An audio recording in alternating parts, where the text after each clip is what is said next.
Dear whoever's listening, as you know, I left home to go on a trip to Mars. Successfully, I have landed. I must say that the trip was terrible. There was this large man who was eating hard-boiled eggs, which let out a ghastly smell in the scarce amount of air that we had. I was stuck between two women.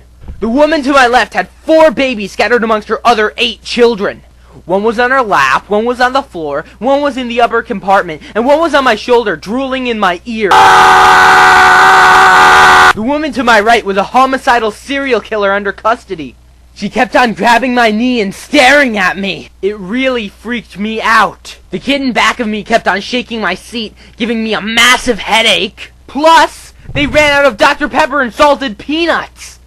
Oh, I forgot to tell you that one of the babies threw up in my water, and the mom didn't tell me. It was like... It was the worst trip of my life. We finally landed after 67 hours. Considering the fact that it was in the back of the ship, I had to wait 3 hours to finally get off. When I finally did get off, I felt like it was going to explode. I walked over to get my luggage, which the spaceport just happened to misplace.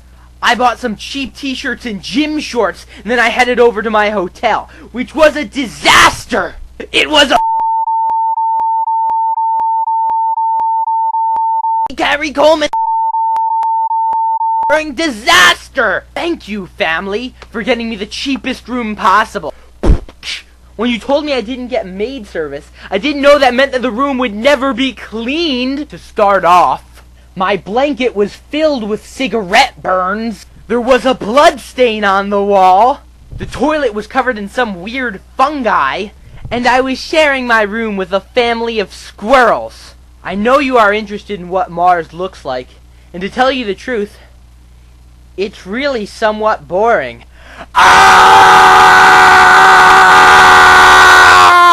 It's just a big pile of orange dirt. I looked at it, and then I left. It's as fun as going to Mount Rushmore, which is not fun.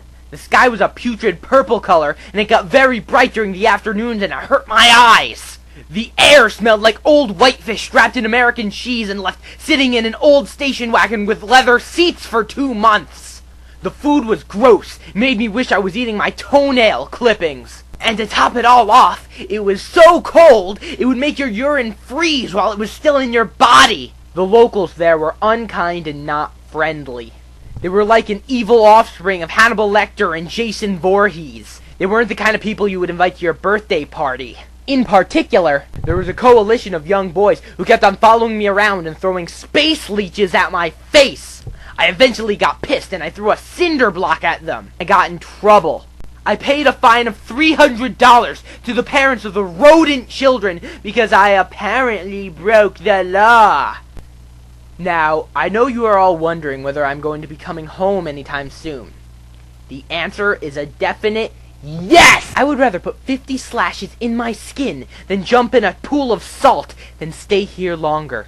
I would rather dislocate every bone in my body than roll down a hill than stay here longer. I would rather bungee jump off a bridge with the cord tied to my groin than stay here longer. Staying here is the definition of torture. Unfortunately, I have to wait 2 months to get a space ticket, because all return trips are overbooked. I can see why. Sincerely, Jacob.